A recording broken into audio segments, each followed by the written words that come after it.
San Juan narra en el capítulo 9 de su Evangelio la curación de un ciego de nacimiento. Y uno piensa, ¡qué alegría! Dios está obrando en medio de nosotros. Pero extrañamente los judíos de entonces no quisieron admitir el milagro de Jesús y usaron dos argumentos para negarlo.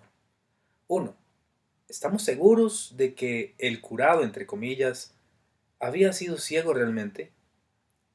Después de 5 interrogatorios sucesivos, hechos tanto al beneficiado como a sus padres, el hecho resultó irrefutable.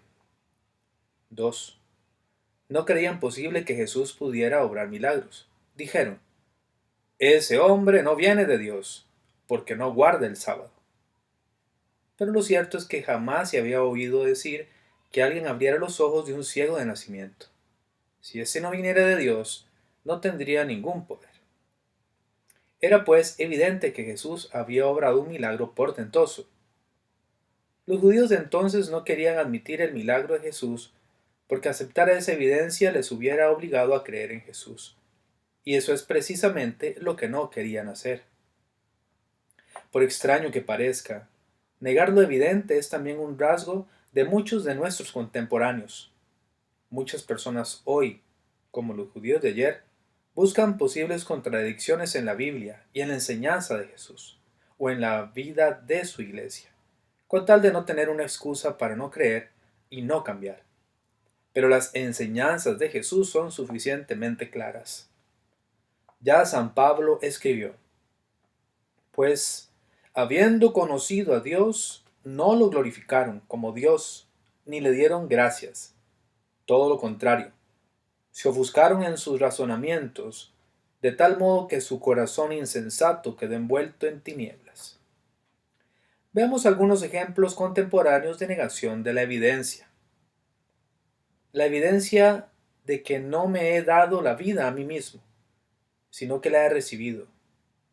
Admitir esta evidencia me obligaría a vivir en actitud de gratitud a Dios, y eso es lo que no quiero hacer. Es evidente que la importancia de ambos roles, padre y madre, en la educación de los hijos es importante. También es evidente que el peor maltrato que sufren los niños es dejarlos huérfanos o abandonados, estando todavía vivos sus padres.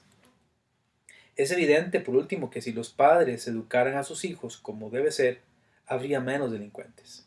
Pero admitir estas tres cosas me obligaría a mí a ser un padre responsable, y no quiero cambiar.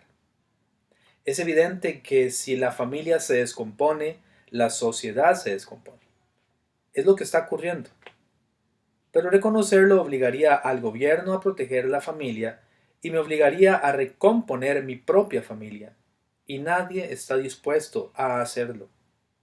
Es evidente que la sexualidad está orientada a la procreación, pero admitirlo implicaría abrirme a la vida. Ese es el problema. Es evidente que la vida humana inicia en el momento de la concepción, pero admitirlo me obligaría a reconocer que el aborto es un crimen horrendo, y no quiero reconocerlo. Es evidente que no hay éxito en la vida que compense el fracaso de la familia, pero reconocerlo me obligaría a defender la familia, y eso no me interesa. Es evidente que todo el cuerpo de la mujer está diseñado para la maternidad, pero admitirlo me obligaría a reconocer que el embarazo es una señal de buena salud y no una enfermedad como muchos quisieran entenderlo. Hay muchas otras evidencias que son negadas porque obligarían a cambiar de vida. La evidencia de que debo cuidar la naturaleza no solo como un bien para mí, sino también para las generaciones futuras. La evidencia de que la riqueza material no sacia ni hace feliz al ser humano. La evidencia de que lo que se consigue con violencia, solo con violencia se puede conservar. La evidencia de que vamos a morir y no sabemos cuánto. La evidencia de que gastar más de lo que se produce es la ruina. La evidencia de que el cambio hacia la prosperidad depende fundamentalmente de dos palabras: producción y ahorro, etcétera, etcétera. La realidad se impone tarde o temprano. Pregunta final. ¿De qué sirve negar lo evidente? Solo retrasa la solución del problema. Bendiciones.